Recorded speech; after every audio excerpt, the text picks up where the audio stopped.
Welcome, welcome. There's been some interesting developments which I'm going to talk about in this video, but before we get to that, let me pose a question to you. This is from observation of many counter-arguments about things.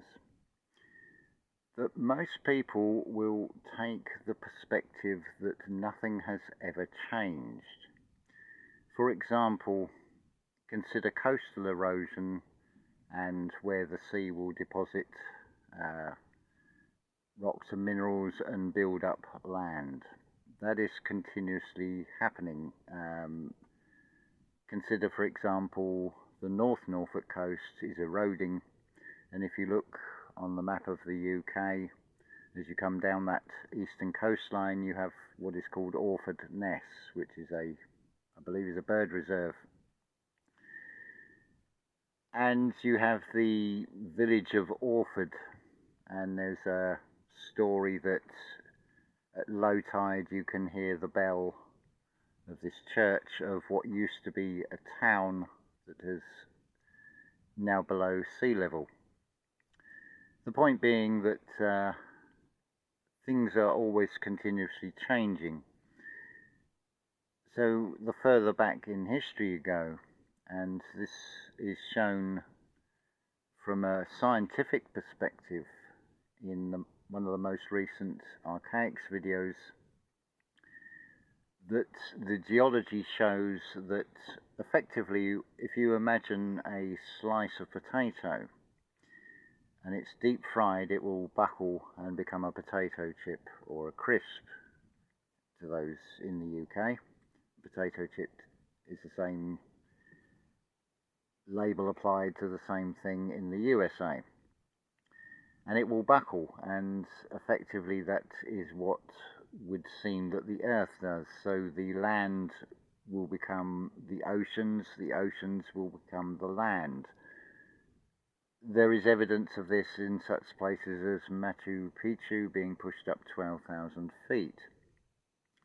I can also, from my own research to do with family history, I can assure you that the Sussex coastline in places has lost 5 miles over the last few centuries, to the point where there was a church and a parish with a parish register that the church is no longer there. It's washed away or below the sea.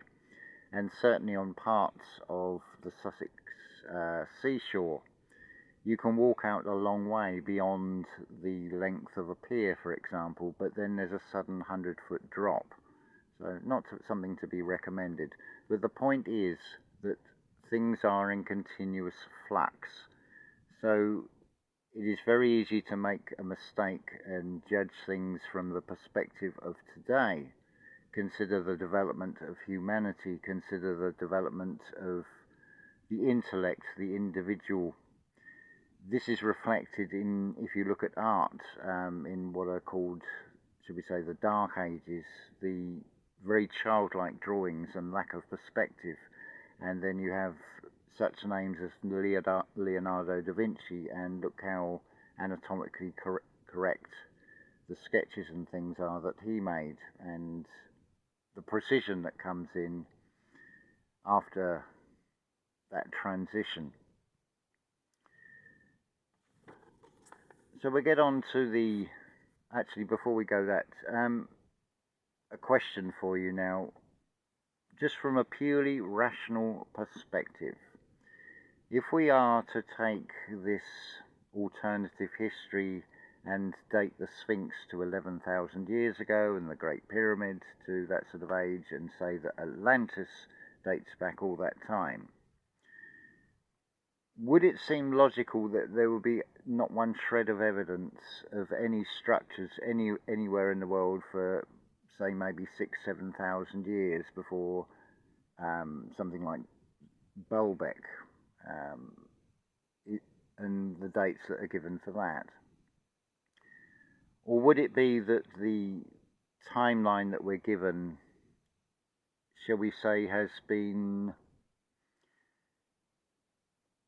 followed the financial incentive of the corporate that has influenced the sciences, and you have this sort of story where things are pushed back so far in time when the evidence points to the exact opposite. So anyway, on to the main topic of this video. It was well, where I first saw this was mention of it on a community post by Archaics. But what sort of really drew my attention was this community post from James True. It's entitled An Open Letter to Jason Breshears at Archaics138 and his, in quotation marks, entire community. So it's an open letter, and I did leave a sort of reiterating comment to a comment that was made to that post, and there was dialogue, and James True said, "Can you send me a link?" So I copied and pasted from a video description of one of the Archaics videos that would give him access to the free PDF files, so you could look at the data for yourself. James True came back and said the link didn't work, could I email him, which I did, and from this very device that I'm recording this video on, I sent him as an attachment the PDF file for Chronicon 1, 39 pages. So this open letter from James True, and I'm going to quote it in entire, or quote part of it for you, not in its entirety. It starts off very positive. This morning, so I quote from here, this morning, this is James True's words, this morning Jason Breshears made a post on Twitter about how no one would challenge his work. He wasn't arrogant. He was proud as anyone should be after they accomplished something so huge. Sounds really nice. Positive words. Nice to read. But then the tone changes to, I have been told I would need to read 100 books he, that is Jason, possesses before I could argue differently. This is both remarkable and convenient. What is the problem here? You don't even need to go there. I don't know who told you that, for a start. That's hearsay. Because you have said here, I have been told. Well, why don't you look into this thing for yourself? I sent you the Chronicon, the 39 pages, the first part of it, as a sample. So what transpired from this was I got a direct email from James True, and I thought, as this is an open letter to Jason Breshears and his, in quotes, entire community, then we'll have this out in public. So this was James True's email directly to me this morning, this very day that I'm making this video, which I think is 1st or 2nd of September. I didn't actually check the date. So James True writes, and I quote, "Thanks, I had a look but felt he was plagiarizing Sitchin and calling it DIOP. Well, on this point, you will not find me on Twitter. The way to contact me direct is mentioned in the description of every video. So I'm guessing from that DIOP is a play on words of PSYOP and the word die, and a way of misleading people, which Sitchin's work actually does. This ridiculous claim of things being, the Sphinx being 11,000 years old, and using astroarchaeology, the whole Ancient Aliens franchise, supposed alternative narrative on history. But clearly, just from this opening statement from James True directly to me, I had a look but felt he was plagiarizing Sitchin. Well, clearly you've not listened to anything Jason has ever said, to make a statement like that. It's quite laughable. I am critiquing your email here. So, James True, I hope you do get to hear this or actually listen to this. Because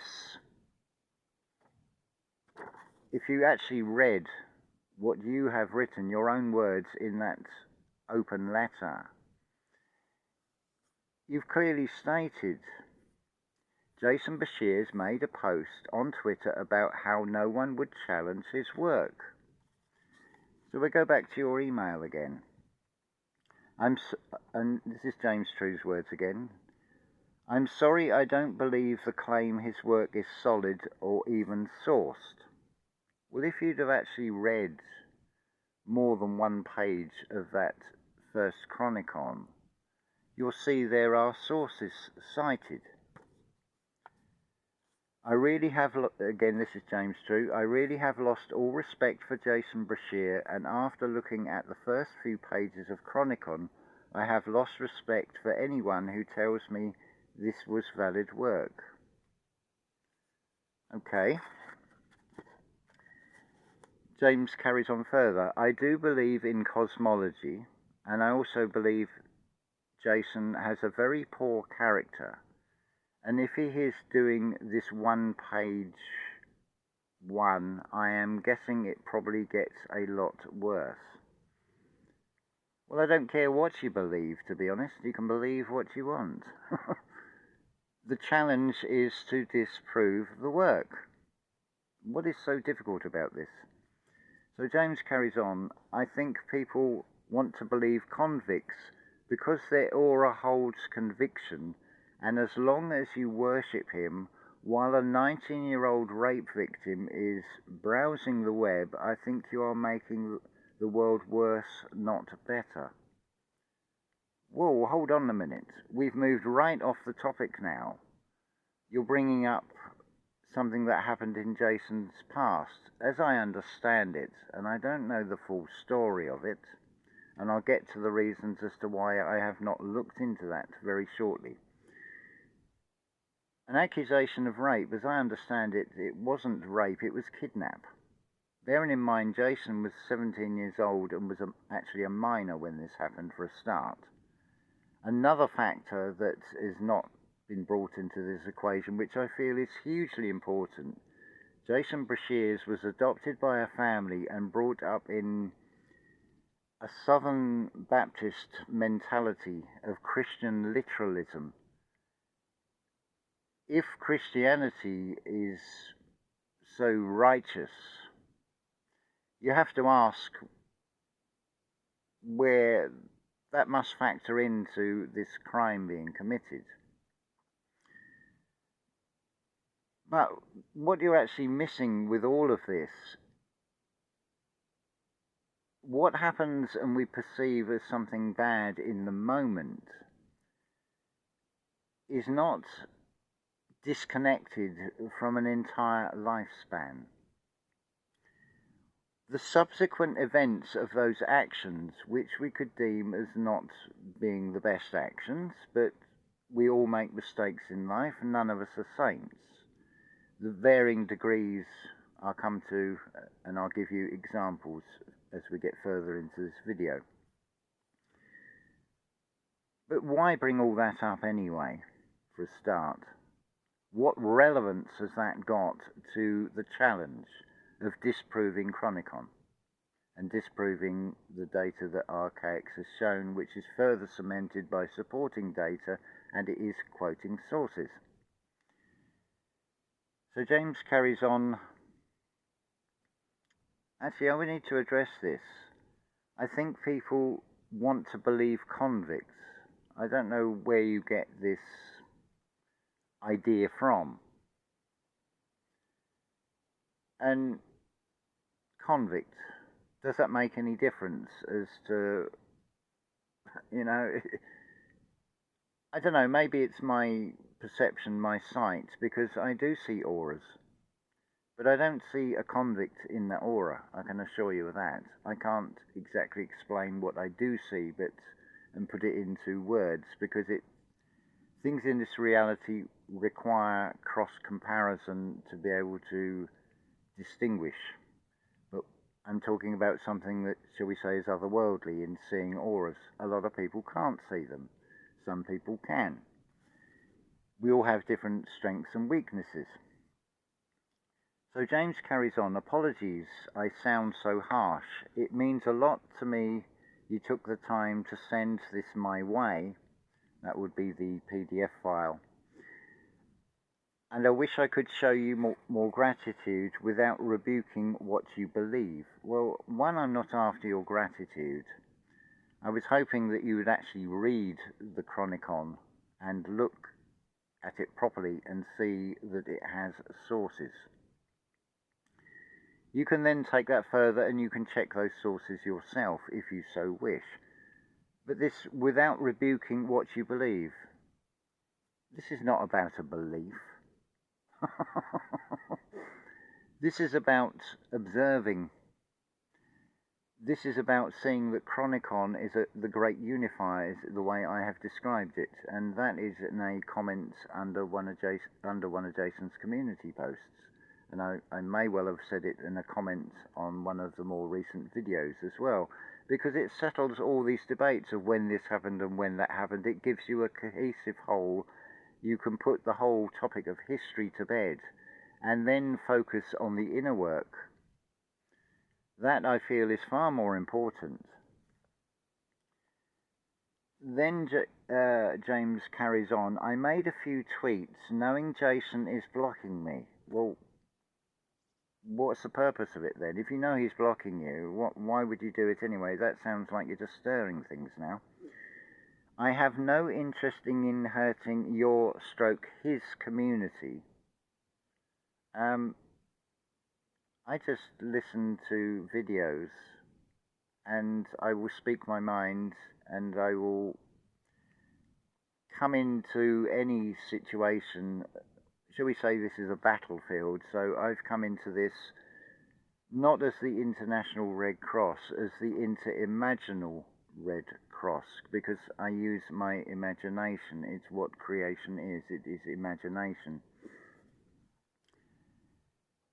I want you, this is James again, I want you guys to have a good, healthy community, and I would only tear that apart. Why would you do that? What's your intention? Let me put it this way. Are you just not understanding that the challenge is to disprove what Jason has shown from cited sources? Get that? That's a bit of a tongue twister. Because it's not all Jason's words. He has compiled data from sources throughout history, Plato, to more recent and so on, biblical quotes showing things. His predictions have come true. You're seeing this outplay in this material world of taking peace from the world. It is happening every day. I feel this is either a clash of personalities or there's something else behind this, hence the title of this video, Too Good to Be True. So James True, are you a paid operative, for example? Because if not, this is just showing willful ignorance as far as from my perspective. Yes, it's my opinion, but from your words that you've written, plagiarizing Sitchin. If you actually listen to what Jason says, he does praise Sitchin on some things, but when it comes to the chronology and this nonsense that the Anunnaki came from outer space, when the evidence is actually pointing the other way, there's so much fascination with what is up there, and it's always puzzled me, why is there not equal fascination with what is down there? There's a biblical quote, don't ask me what it is, but basically it runs on the lines about judging a man or knowing a man by the fruit, that I think is the right term, knowing a man by the fruit of his seeds, and that can apply to a man or a woman.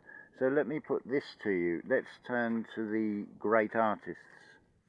Because there is a parallel, because Jason in my book is a great artist. He is the world's leading chronologist by the very definition of the topic. His successor that would take the title of the world's leading chronologist would be someone that would follow after him after Jason has separated spirit from matter, i.e. what we call the point of death. Then you would have a successive world's leading chronologist, an expert in that particular field who knows his subject. And this is the thing. Before making attacks, which the attacks are very poor and totally off the target, because it comes down again to this as a challenge to disprove Chronicon and what Archaics data is showing, which is a compilation of things throughout history, observations of people right across the board, with regard to these phoenix events and this weapon in the sky that always puts out red rain. The evidence of that is here on the geology, the red clay.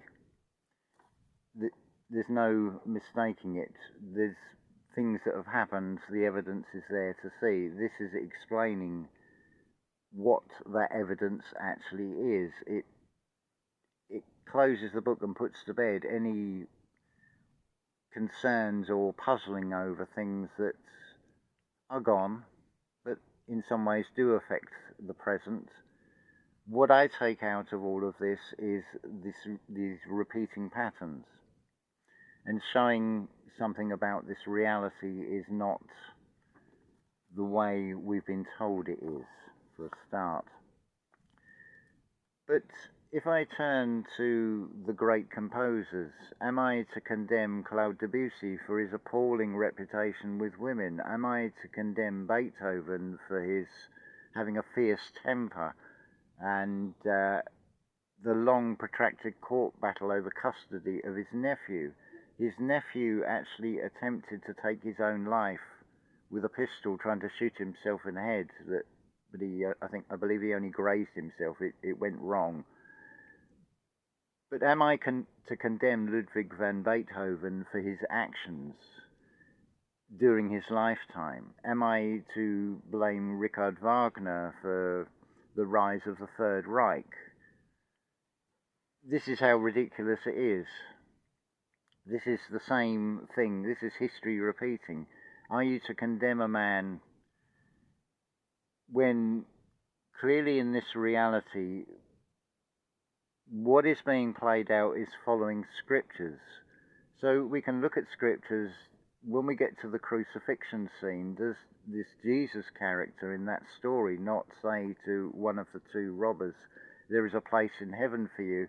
Because even in that 11th hour, that convict who is being crucified with another convict and with Jesus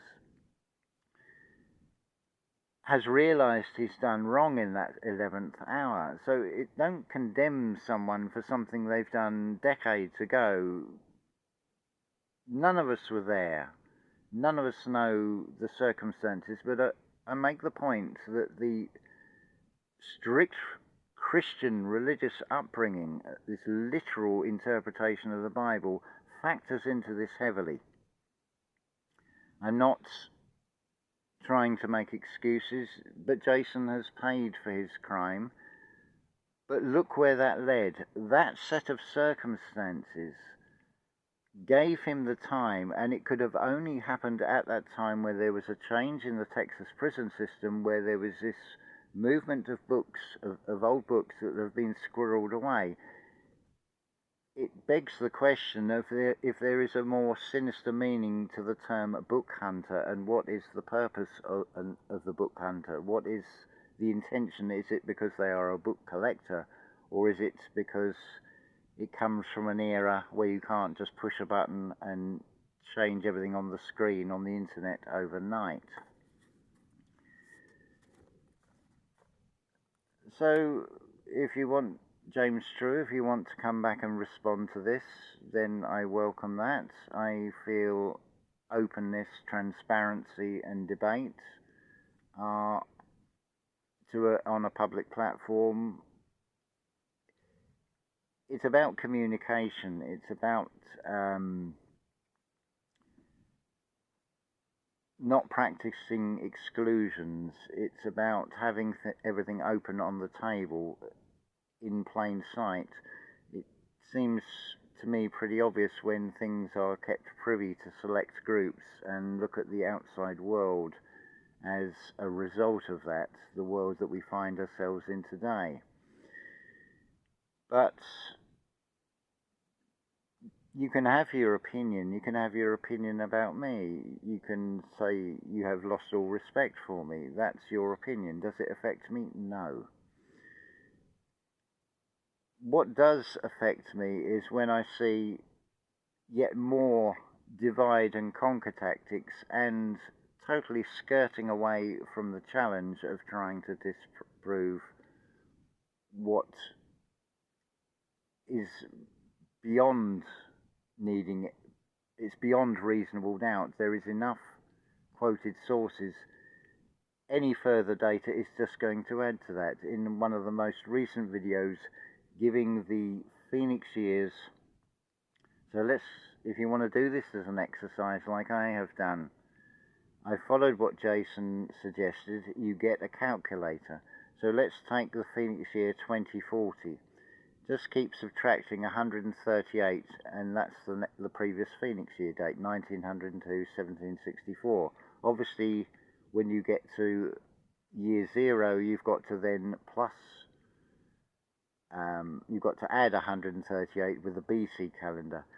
But I went right back to 3895 BC, and then I came forward adding 138 from year 1, which at 3895 BC is, and finding this flipping over pattern between the 1 and the 7 of the sum reduction of those Phoenix years. So for example, 1902, so you add the 1 and the 9 and the 2, which gives you 12, so 2 and 1 gives you 3. So you've got that pattern of 369 in both the AD calendar and the equivalent years in the Annus Mundi. But when you go into the BC era and the equivalent years in the Annus Mundi, you get the 147 sequence. But the difference between the two calendars is the 1 and the 7 are flipping over, which in some ways you could say reflects what is shown in the geology of oceans become land, land becomes ocean. So I invite anybody else to come into this as well. Let's get it all out on the table. But I also consider a quote Ken Wheeler came up with, that what is truth is never popular, and what is popular is never the truth. But I would suggest that anybody that tries to take up that challenge is going to be made to look a fool, because I described it as watertight. And I stick with that. I stick with what I say about Chronicon. I fully endorse what it says for the record, because I have taken the blueprints, the whole topic of isometric markers, and finding similar events playing out one side of the isometric marker year to the other. One example of that would be the Dresden Uprising in 1848. So we go 54 years forward. You've got the isometric marker of 1902. You go 54 years forward from that, you've got the Hungarian uprising in 1956. So you have a similar event. You have a small area of Europe that tried to have an uprising that was crushed by the authorities, played out equally distant from 1902. I have taken this and done this with lives of the composers such as Beethoven across his lifespan and across the span of his composing period, and there are isometric markers to that as well. I've taken it as far as, shall we say, following the history of the Germanic symphony, so it's including Austrian composers like Haydn and Mozart, and I have found the same pattern applies there. And I'm sure we could all do this if we were to look at our own lives, and we will see repeating patterns. Certainly there are repeating patterns if we remain willfully ignorant, or if we keep making the same mistake and expecting a different result. But what I feel this comes down to is just further divide and conquer. Maybe the truth is too painful, maybe it touches a nerve. That will be down to what every individual feels. But from my observation of all of this, I don't see what the problem is. I would actually second the challenge, try and disprove it. Because as far as I'm concerned, it settles so many debates, so many arguments. It frees up a lot of your own time. It's not saying you can't check all this information, but more importantly, it frees up your time to do the internal work. Everything comes from within. If you want to change this reality, if you're not happy with this reality, take personal responsibility and make a positive change into this reality, not try and muddy the waters even further. But it's also revealing through the words and actions as well. It comes back to, you know a man by the fruit of his seeds. So if I could use an analogy that I'm seeing two trees in the garden. We can call one tree Jason, we can call the other one James. I see which one is growing and which is heading towards the light, and which one is becoming self-destructive, effectively. But unfortunately, when it's public, it does radiate out, and it can go a long way to pulling people down. That's the whole point of Jason, what some people would say is going on the attack against the likes of Billy Carson. But it comes down to their either having very poor research, willful ignorance when Jason has actually given them the data to look at for themselves, or they're in it for the money, or they are a paid operative and a shill. There may be other reasons, so it may be just jealousy, I really don't know, but it comes down to just a handful of options. And it does become revealing in the words and actions. So this would be interesting to see how this carries on to play out, really. But I've given you a perspective. If you really want to look back into prior to 3895, now I can't tell you if this is true as such, but I feel you'd learn a lot if you listen to the lectures of Rudolf Steiner about the development of humanity, and how humanity is actually older than the plant kingdom, the animal kingdom, and the mineral kingdom. To me, it makes sense that we're in a realm of duality, so what we've been told is the complete opposite of what actually is. But most important of all is that inner work. So I have nothing to defend here. I have nothing where I feel like